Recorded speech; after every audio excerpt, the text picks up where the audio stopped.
Can you walk into any situation confidently and know that you can look around, find the best way to shoot, and find the best shot available in any situation? Well, I have 8 questions that will help you get there, and we'll talk about them in today's video episode. All right, let's go.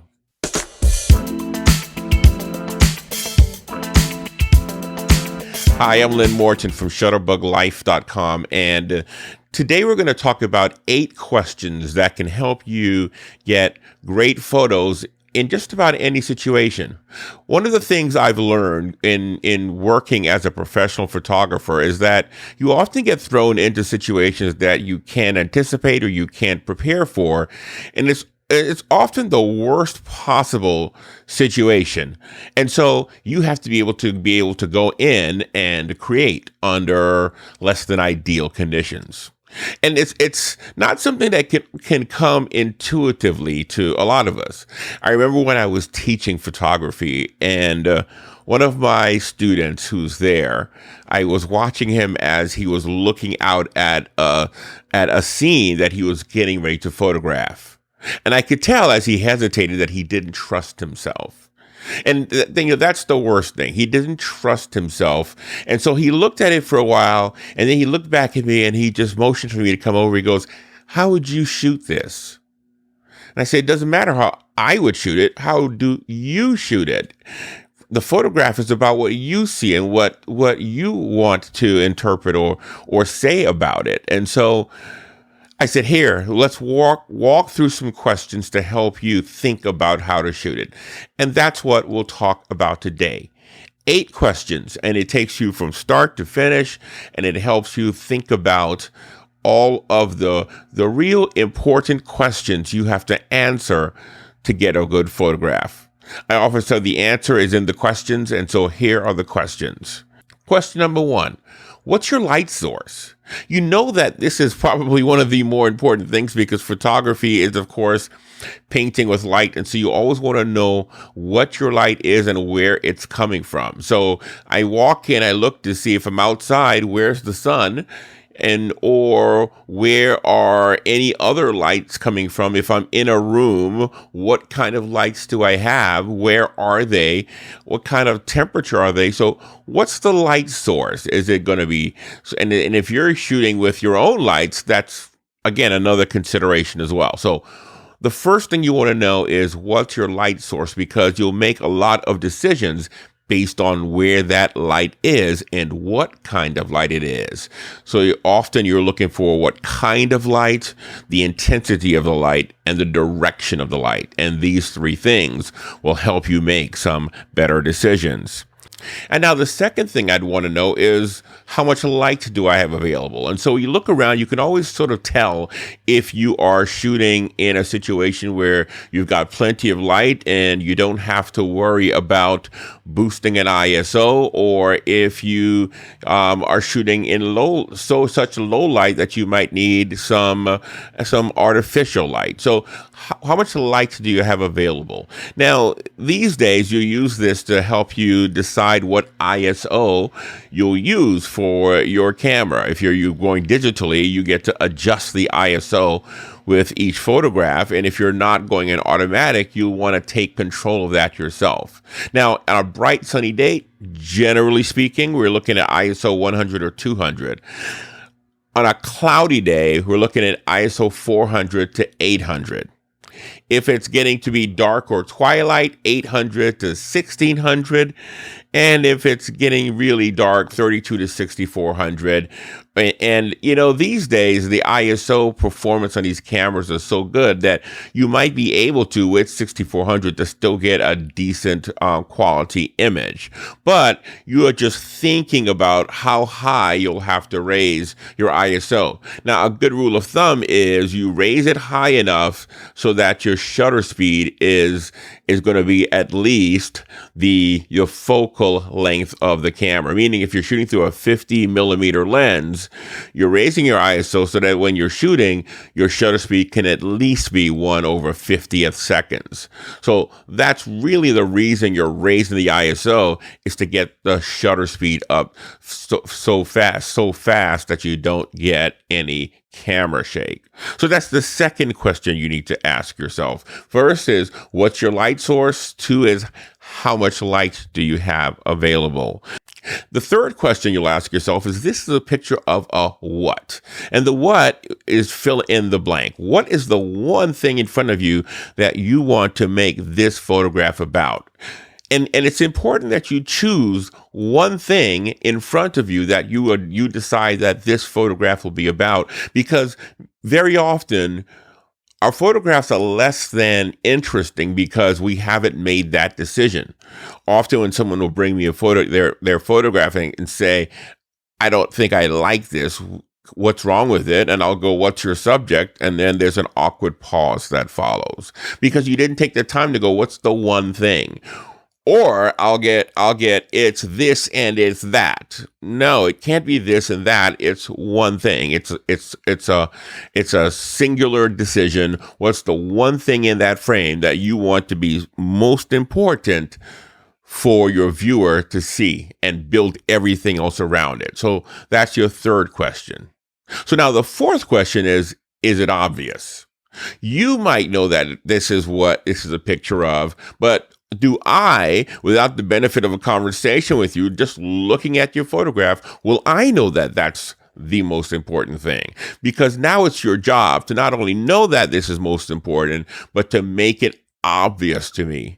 Usually we do that by filling the frame, giving it more real estate than anything else, maybe by using a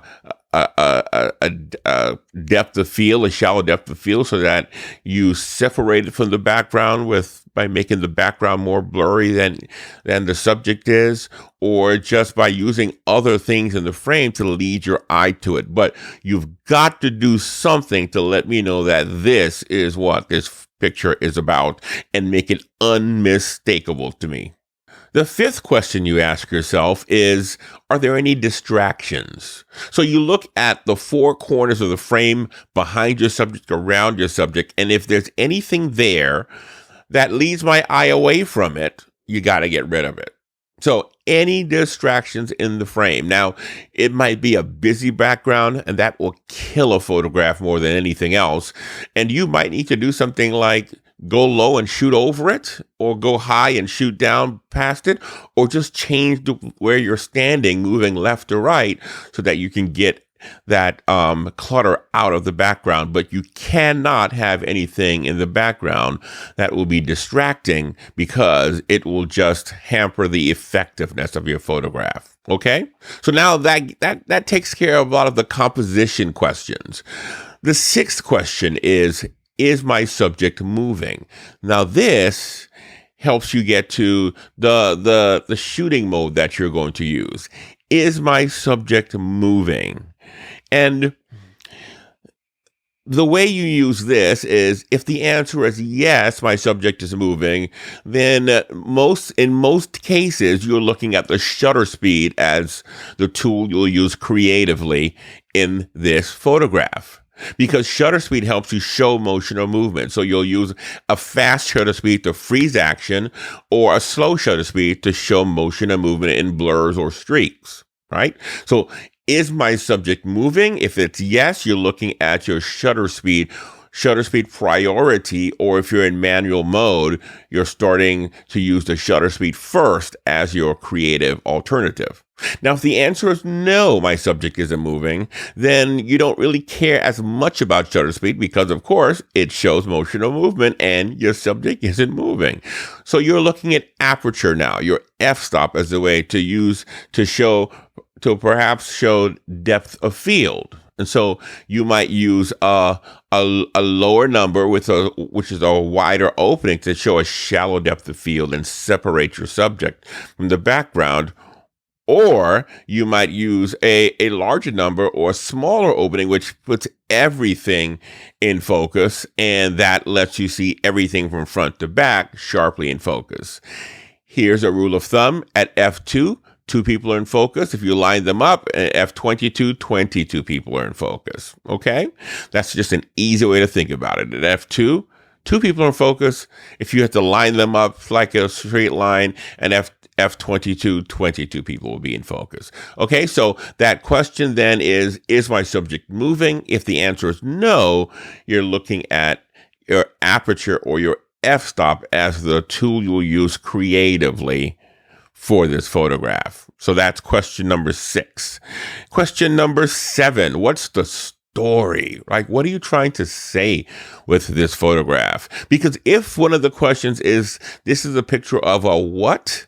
One of the following questions is, so what? Why do I care? And so you can go out and take a technically proficient photograph of just about anything, and it can be so boring that nobody will give a hoot. So you want to think about, why am I taking this photograph? What is it that I see that interests me? What caught my eye here? And why is it interesting? And what do I want to say about it? Because when you think about what you want to say about it, it will affect the way you shoot it.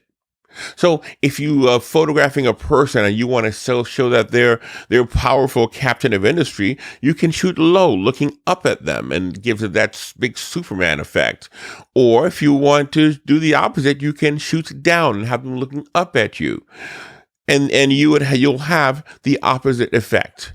If you want to show that something is large, you will photograph it next to something that we know is small and show us by comparison. And so you think about, what is this and what do I want to say about it? And then it will impact the way you photograph it. So what's the story is the 7th question that you have to answer of the 8 questions. And then the last question is, where is the emotion? To make a good photograph great, you got to be able to have some emotional tug or emotional content in there. And the ones that make you feel something are the ones that you remember.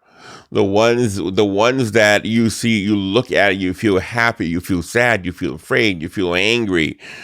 Those are the photographs you remember. Those are the ones that leave an impression. And so if you can tell the story and not just look for the action when you tell the story, but the emotion, and help me convey that emotion so that I feel it too when I look at your photograph, as they say down south, now you're cooking with grease.